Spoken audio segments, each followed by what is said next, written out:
Hello and welcome to my digital arts final. Today I am going to be talking about the differences between Musescore and Sibelius. Let's get started. What we have here is the typical page for Musescore. We'll start by looking at the title area. Here you can double click on here and it'll allow you to edit whatever you want your music to be called here. This is just a little joke here. Hopefully you get it. Yeah.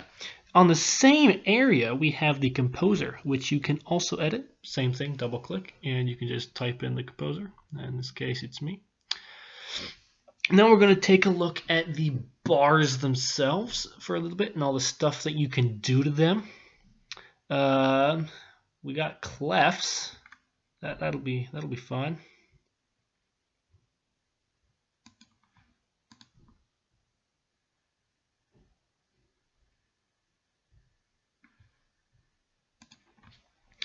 Right over here we've got treble, bass, alto, tenor. We are using treble, so we're just gonna stick with that for now. Moving on, we have key signatures. Pick any of these. You'll have to click on the measure, then you can just scroll through what you want and double click, and you will have it all throughout the piece that you are composing here. Moving on, we have time signatures. Same deal. Click on the measure, and then you click on whatever time signature you want. We're going to go with something a little spicy today. Let's go for a 9/8. Oh, yes, looking lovely there. Right, and you see how that shrunk all the measures.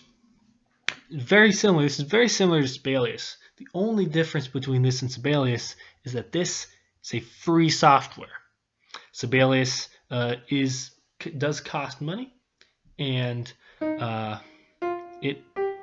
it is better in most respects, but this is free, so for those people with financial complications, this may be the better option. Now what we're doing here, we have note placement. Works pretty much the same as Sibelius. You can use your QWERTY keyboard to plug in the notes, but here I'm just using my mouse cursor to plop them down.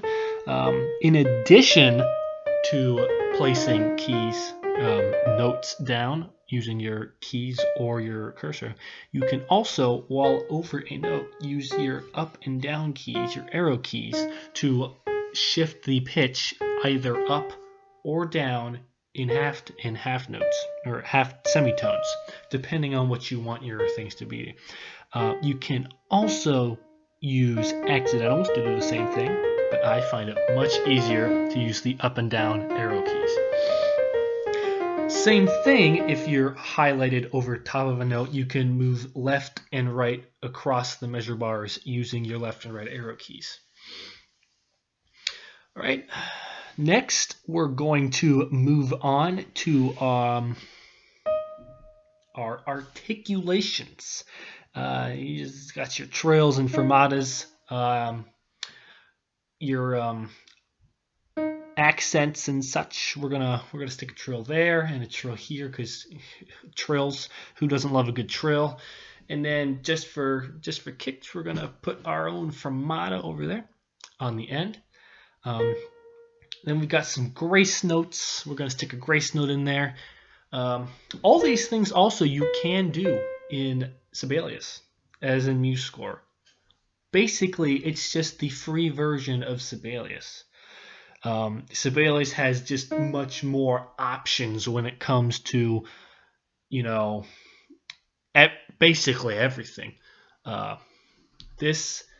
about the same to use. I find this easier in some respects. It is a little finicky. For example, slurs in Musescore, it does not like playing the slurs.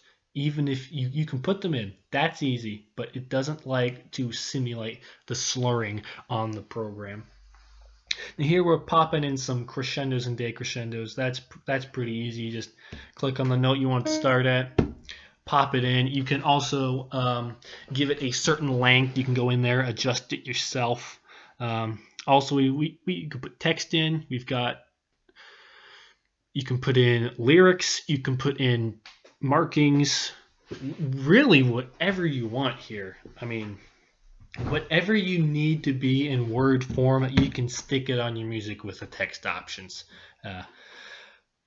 It's really super simple. You got repeats and jumps. We're going to put in a bar line over here at the end for repeat. We're going to stick a repeating bar line there. Same deal. You click on the bar, double click on that, and you got to repeat on the end of that.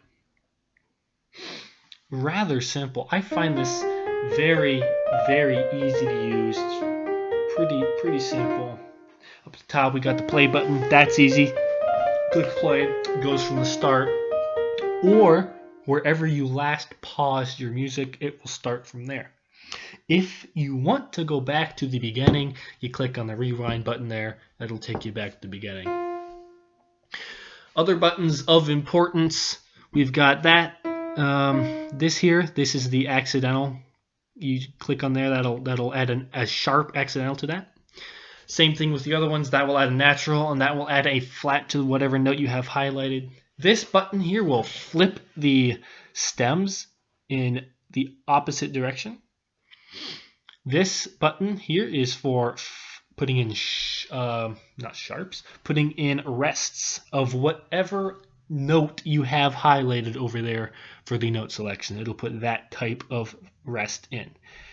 Here we have a massive slur. Oh, geez, that was a giant slur. That's I guess an easy slur button. And then other buttons up at the top, we've just got a new file, which is the file folder with the plus on it. We have the file symbol itself, which is opening a new file. And we have several other, we got the save icon. That's very important. Got to save, and that's all like Sibelius itself. It's got a similar bar, a little smaller, but it's got a similar upper bar there, and that's they're pretty similar. Big difference. I've said this before. Big difference between Sibelius and Musescore is that Musescore is free. Sibelius is not. And for a free program, Musescore is pretty decent. Sibelius has probably it's got some easier to navigate menus in some respects, but Musescore is pretty good for a free program. Wherever you save files, that saves directly to your computer in a music folder that Musescore creates. Very easy to access. Just hop onto your files and you'll be able to find them pretty easily. It's pretty user friendly, I'd say. I think it's very intuitive. I didn't take a tutorial on it or anything. It was pretty easy for me to figure out on my own. I just took a couple minutes familiarizing myself with the buttons, and I pretty much got it. I do not know if there is a way for people to, like for an instructor in a school setting, to create and save assignments with Musescore for students. It's more of just like a notation. You do it as it comes. I mean, not within. There is no way within the program itself for assignment creation. And that wraps up our discussion about Sibelius and Musescore. Thank you for watching.